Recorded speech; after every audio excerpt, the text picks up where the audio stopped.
Good evening, thank you. Thank you again, Dennis, for your invitation, and to the Lincoln Center and Netflix also. Thank you. It's very special to have you back on this very stage because this is where we first showed your work.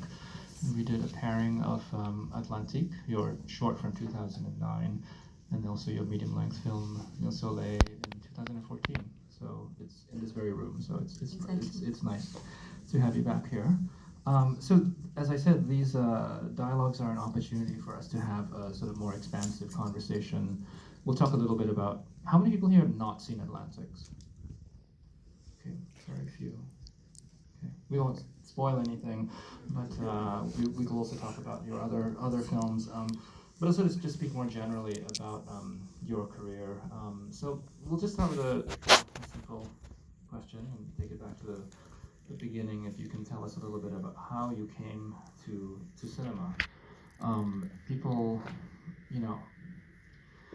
earlier this afternoon you presented two remarkable films by your late uncle, Djibril Diop Mambeti. So obviously cinema is something that runs in your family, but I know your father is a musician who also worked with Djibril, obviously, and also, I know that you had an interest in music, maybe that predated your interest in cinema. So what was it in your early life, in your teenage years, that first drew you to cinema? Most of it's as my uncle is a famous director and my father a famous musician. It's mostly about them that journalists or writers talk about when we have conversation.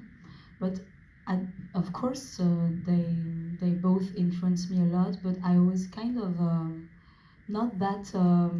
I didn't grow up very long with my father, and I didn't really. I met Djibril, but in a very distant way because I was too young to really have conversation with him about cinema. So it's more.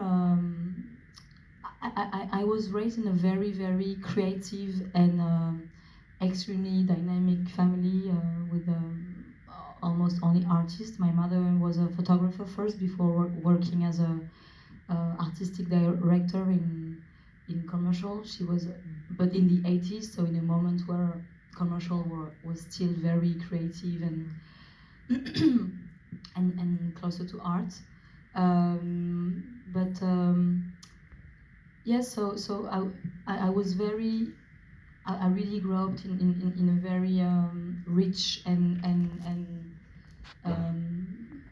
a very complex cultural brassage in terms of different medium.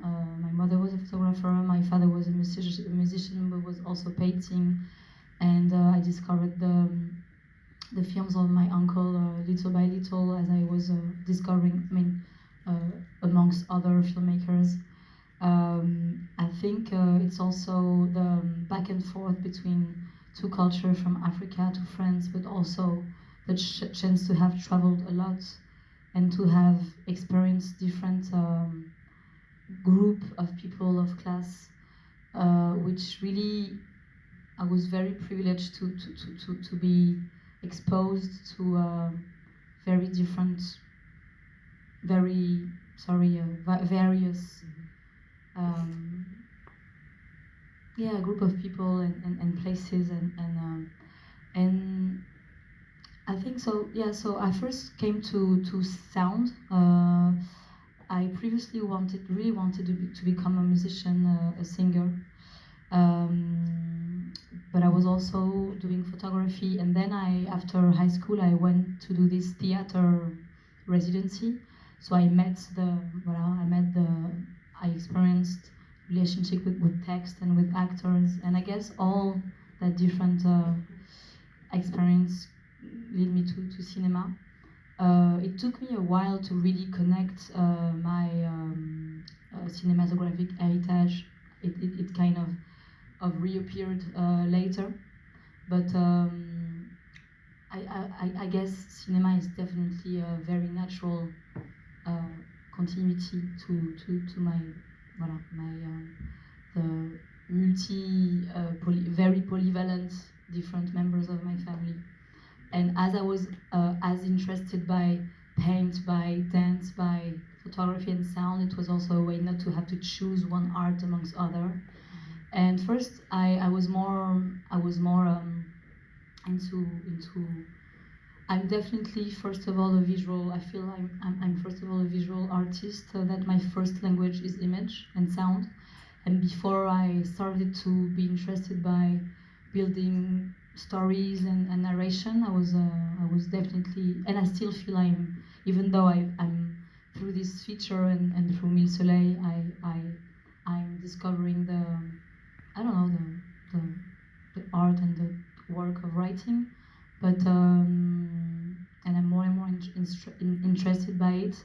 But I really feel I'm first of all my first language is definitely this. I mean, it's really my tool is the camera, it's happening there.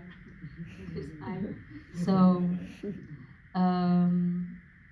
voilà. And then I think it's only in 2008, right after I had this very strong impact on working with Claire Denis and also the experience of becoming a character. Was that your first time acting? Yes, it's been 3 years that I was.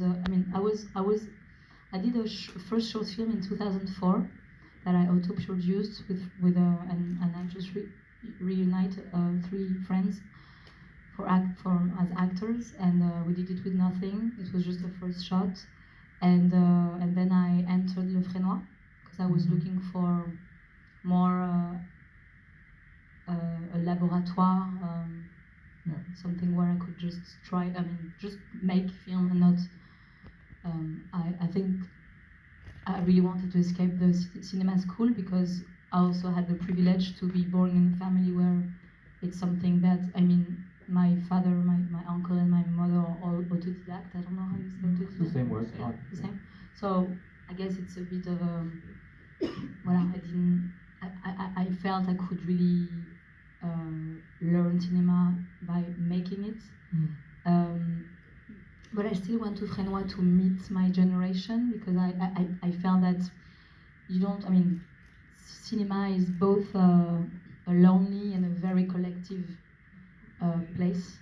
So I felt that making my film on my side didn't make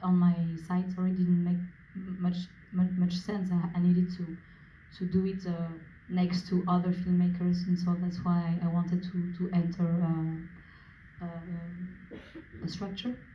And yes, and so this is when I met Claire Denis, and it really reinforced my decision and my evidence to become a filmmaker more than acting.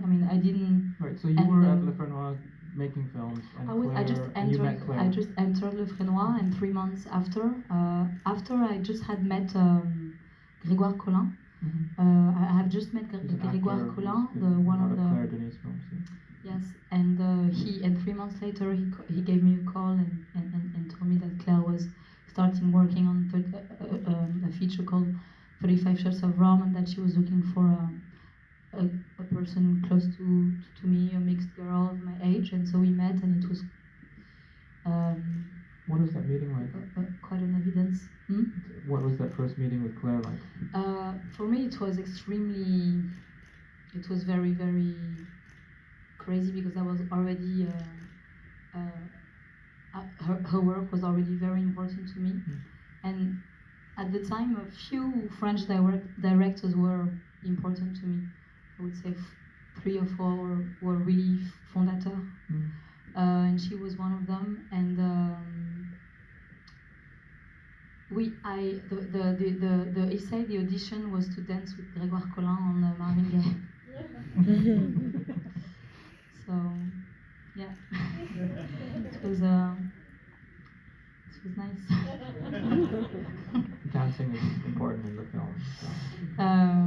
No, but yes, it was it's funny to say because it's not like I had confidence. It's not about coming to the audition and being confident. It's not about that. But I had this intuition that so, I mean, a link was already there between us. I mean, I don't know. It was like an evidence, and so yes, this experience was extremely uh, meaningful. But it's the most. It's one of the. It's the kind of experience you measure the importance years after years. The more I'm becoming. I mean, the more I advance in my own path, the more I realize how much Claire Denis has, voilà, how the experience with her was very fondatrice, foundational, and then fundamental. the year I worked with her, Coincides. Thank you. Coincides with the 10 years of the disparition, death of my uncle. And I think it took me a while to measure the importance of my uncle's films. And for some reason that I realized I mean, I realized how, yeah, that he was not there anymore, but that his films and the very big importance of their trace and their existence. I think I kind of realized my heritage and what I wanted to do, what I wanted to do with that as a filmmaker. I mean, depending on your personal political background and influences, yeah, I mean, I think you have different options, different directions, different possibilities and engagements that are offered to you, or one only. But so I guess working with Claire, also becoming, I think a very important thing to say that also took me a little while to realize is that to play the character of the daughter of a black man in cinema kind of reminded me that I was not only white and French but also black and African. Because when I acted with Claire, it was at a moment where Senegal was very far away from me. I didn't go there You for. visited as a child. Yes, I went there as a child in vacation regularly, and then nothing for around 10 years. And so when I acted with Claire, I was really like in the cliche of what mixed or black or mixed people go through, experiencing not being white in a very white world and forgetting about the fact that you're not only white but also from elsewhere, which is tricky when you're very clear like me, because you can I guess that when you're black, like dark skin, it's hard to forget where that you're definitely not black surrounded by white. But in France, we have a very different relationship to the frontières are much more tricky and full of yeah, ambiguity and this universal la dimension universaliste en fait The universalist dimension. Makes it very tricky actually for a mixed person in France to figure out where and so working, yeah, and so becoming this character of Claire Denis, the daughter of. Much of the film is about your relationship with your father in Yes. the film. And Claire Denis was obviously filming an actor, not a black man, but an actor. But to me, it was still quite something to discover myself on a big screen. It was like I had to look. I mean, you're the daughter of a black man. You live in Paris in a very white world. But I mean, it sounds a bit maybe. But I think it's people don't realize how. I mean, people, white people don't necessarily realize how complex and and what you have to deconstruct to go through that. It's huge. And I think that this moment of my life, I think that I really re-engaged and restart my relationship to cinema at the moment where I deconstruct my relationship to my origins, to my white, French, African-like origins. So I think I also used cinema as a tool to reconquer my African origins and to question the fact that a Western culture was very heavily dominating my African culture. And I think it was confrontation, both personal and political, to a number of subjects that came to but expressed through cinema. It's hard for me to explain all that in English because it's not my first language. I hope it's No, I think it's very clear. it's clear. I want to ask about another aspect of working with Claire Denis, which is being an actor, which is not something you said you set out to do, but then it's also something you did continue to do occasionally. You worked with Antonio Campos, with Benjamin Crotty, with Matias Pinheiro, in the films who are sort of like colleagues, cohorts of yours. And I'm wondering if you can talk about that experience of acting for the first time and how continuing to act and how that has informed your work with directing actors, with casting actors. I mean, it's just it's as simple as having experienced, as I was saying, to have myself becoming a character for a director, and I guess it just gives you a much more concrete and visceral and physical relationship to acting, both on a very deep and concrete level.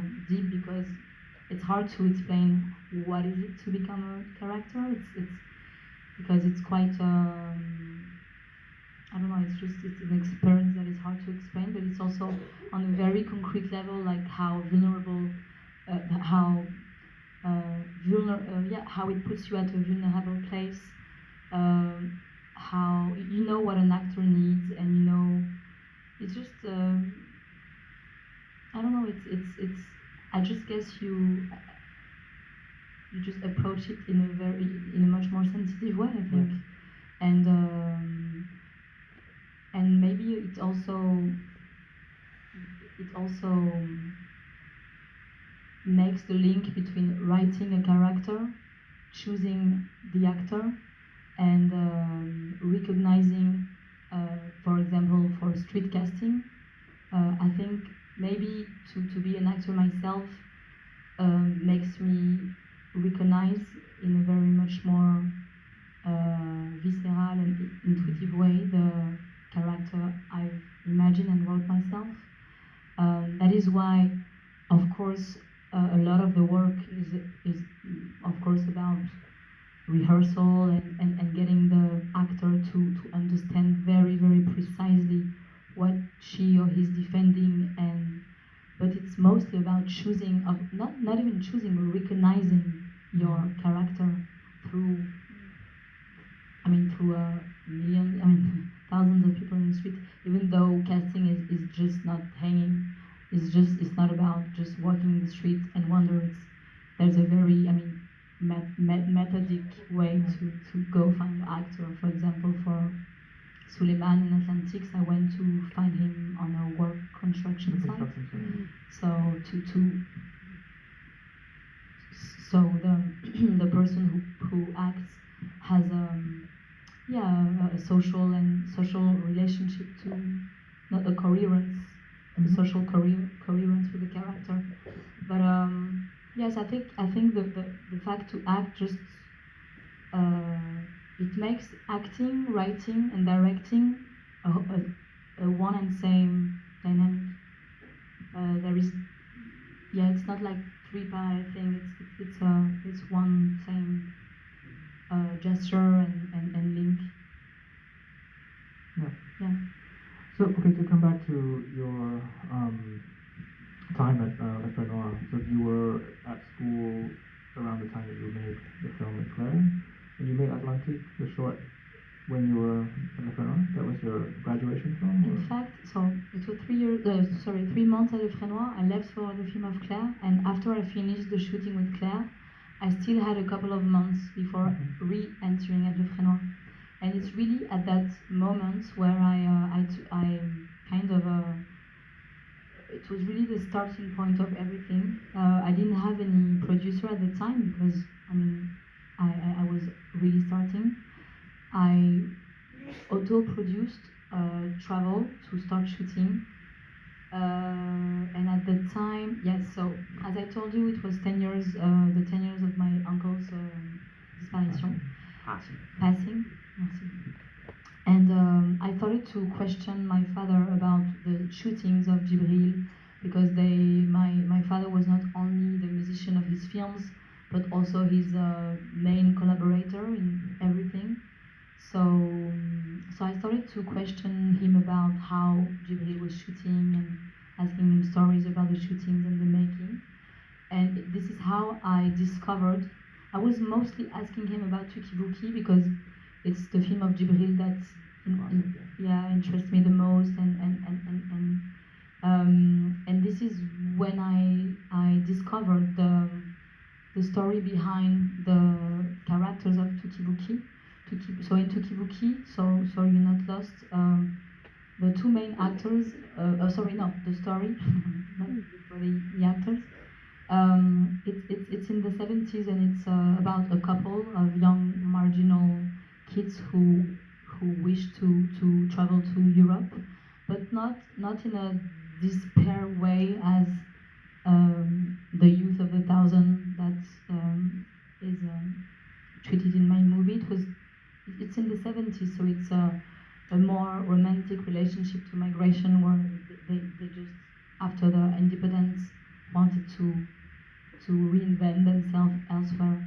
And at the end of the film, the Mori, the man, decides at the last minute that he's incapable of leaving, and that and the woman leaves on the boat on her own, and the man stays. And so I asked my father about the shooting, and I discovered that in the real life, the main actor never left Dakar, and that the woman who played the role was living in Alaska, where she was working on a war construction site. And as soon, like simultaneously after I heard this story, I felt that the script should be continued, and that was going to be about the birth of a film about how does what a character of cinema is made of. Because I also found out that through the character of Mori, Djibril was telling about himself, and so it was a film about my and also my father told me that Tukibuki was our story, our family story, which is a quite vague and mysterious phrase, but I kind of took it as a à la lettre. I took it literally. Yes, and I decided to use Tukibuki as a open door to explore my cinematographic legacy and the collective and personal legacy of that film. And it was not to give an homage to Djibril because I'm not into the myth. I didn't live.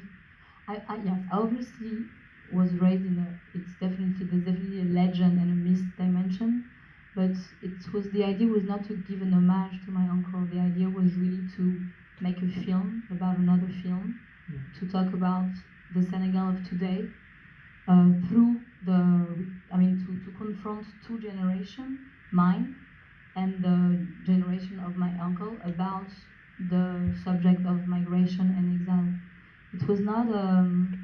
I was very skeptic about the sentimental relationship to the project because I didn't want it to be something sentimental or an homage or a mess. It was really a cinematographic project, and it really demanded a lot of rigueur because the most subject is familial and intimate, the more distance you need so it doesn't become, I don't know, complaisant.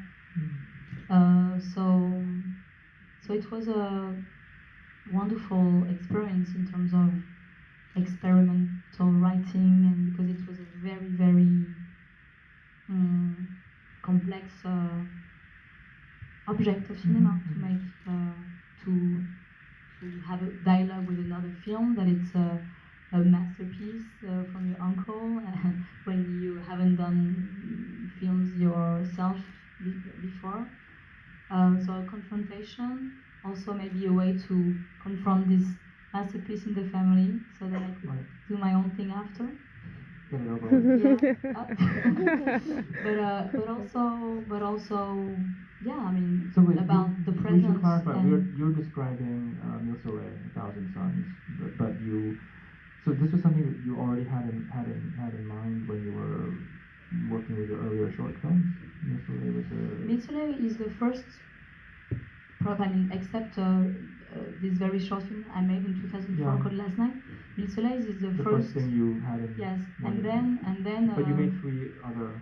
Yes, and then then I went. So I auto-produced this travel, and with the help of my cousin who is here in the audience, Cher Hambai, it was really an incredible teamwork because I didn't. It was the first trip to Senegal since a long time, and I had no. I mean, if my cousin wouldn't have. If my cousin, I mean, he just he was my open door to a lot of things, and I also used the fact that he was my little brother to, because in Senegal there's a when you are the oldest, you really can have a lot of power on your little brothers. You can ask them to. I'm your older sister, so you're gonna take me there and there and there and there and there, because I'm your older sister. But at the end, I kind of he was very young at the time, and me too. But I was taking. Well, anyway. I'm okay, going back to the essential. So I wanted to, the project of Mille Soleil was, as I was saying, to use Tukibuki to talk about now. And so I organized screenings of Tukibuki in the streets to receive feedbacks from the young audience, to make them talk about exile and migration through Tukibuki. So we did that. We went scouting on the locations of Tukibuki. That's how we shot les abattoirs. The slaughterhouses. The slaughterhouse, the slaughterhouse. And through my cousin, I met different boys who were about to cross to reach Spain, or Serigne, who just came back from Spain.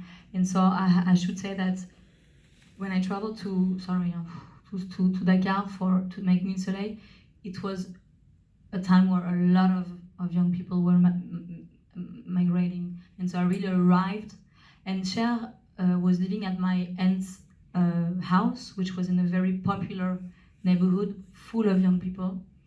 And I just entered in this very, not entered, but I faced this very, very particular period of Dakar where, like I said before, a lot of young people were, and it was extremely marking to witness that, and also at the time, Cher, my cousin, was preparing his trip to the States, where he lives here since 10 years now. And so I was coming back I was doing a comeback after many years of absence there. Cher was about to leave to live in the US, and most of the kids of the neighborhood were obsessed by leaving the country. So it was a very, very intense period, and the way migration was circulating in the family at the time was very, because my father was also doing a comeback there. And so Mille Soleil was also to talk about how, through different members of family, our relationship with departure and returning from Senegal was very. It was also about that, Mille Soleil. So I shot the sequence at night with Serine telling his crossing at that period. Right. Then I went to the Frénois, and then I came back to finish Atlantics. Atlantics, I mean, the scene, you know, I mean, Atlantic, the short that you know, was supposed to be a scene of A Thousand Suns. Of Mille Soleil, yes. Yes, Yeah. and it's actually Arnaud Despalières, who is a French director, Filmmaker, yeah. who, because in Le Frénois you don't have teachers, you have Visiting artists, visiting filmmakers who follow your work. And I've re-explored the rush, of Atlantics, sorry, the scene I shot, of Serine telling us his crossing, and Arnaud Despalières helped me to recognize that this shouldn't only be a scene of a film, but needed to become a film on itself. And a couple of days after, j'ai appris. I learned the death of Serine, the hero of not the hero, but the main person of the scene I shot, that he passed away, not attempting to go back to Spain, but here in Dakar. And so I guess my first relationship to shooting a movie in Dakar was very marked by the fact that I captured and filmed this young man who really shared his crossing in a very, very incredible way that night, and that the question of how do you continue a film with a main character who is not here anymore? Do you have the right to do that? And if you do it, how do you deal with that? And so this is how I met his mother and his sister at his funeral, and that they became characters of the film. And I guess that the sister of Serine, who I filmed in Atlantics, became 10 years later the character of Ada. Right. Okay. So we don't have to talk about every single film you made, but I wanted to just talk about this period where you were making a series of short films in a way that I think and a lot of other programmers found really exciting, because you seem to be doing really interesting things with the form of the short film when you made Atlantique, Snow Cannon, Big in Vietnam, and then Mille Soleil. But it's interesting that you describe your idea of going to Le Frénois as a laboratory, because it really seems like with these series of films you were testing different possibilities. The films are so different, I should say, if people haven't seen them. Very different in subject, in form, in tone, but it's very exciting to have a sense of a young filmmaker trying so many different things so early in their career. And I'm wondering how you approached that period where you were making like 3-4 films in a 5-year period, and they were substantial films. They got a lot of festival play, and I think people were writing about them.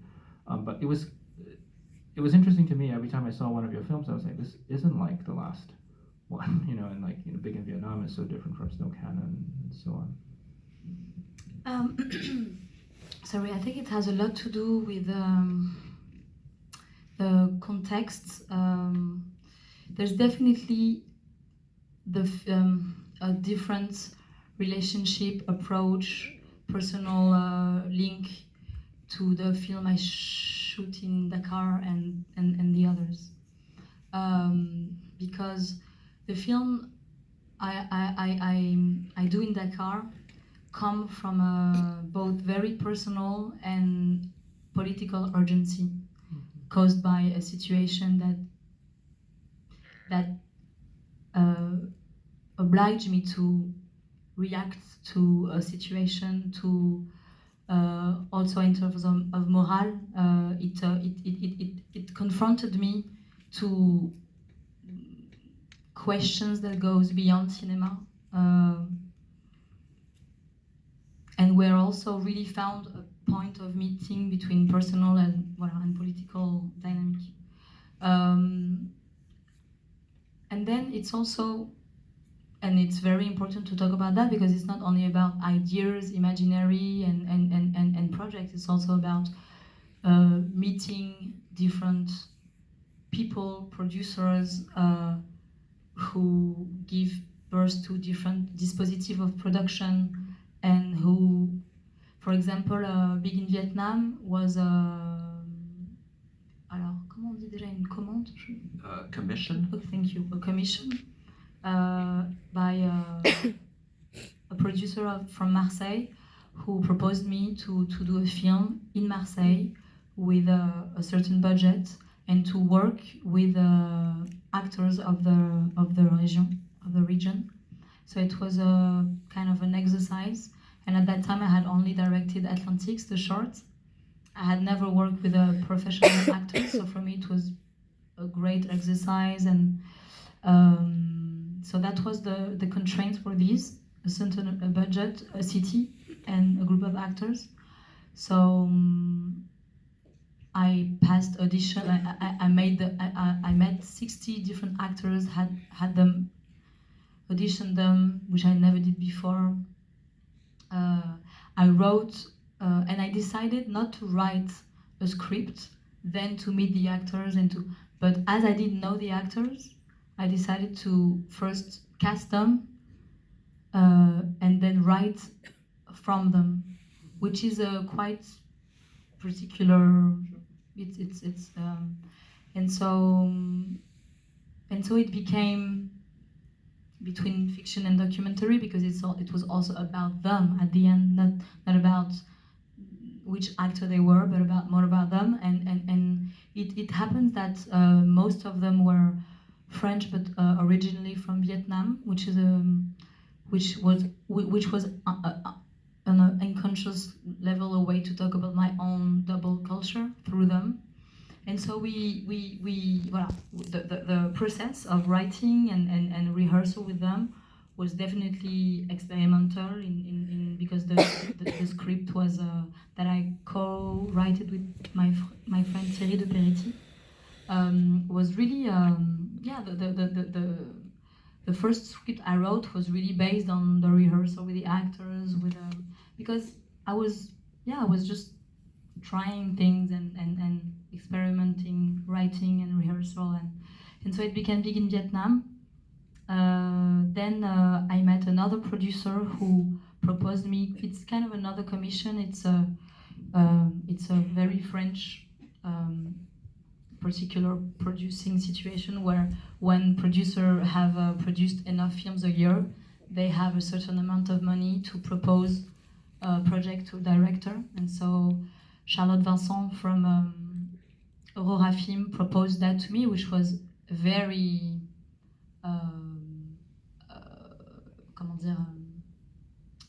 which was amazing for me because it was once again a project that was proposed and I could write and try something else. And so at the time I did it's called Snow Cannon. So Snow Cannon is it's I co-wrote it with Judith Loulevi, who is here in the audience.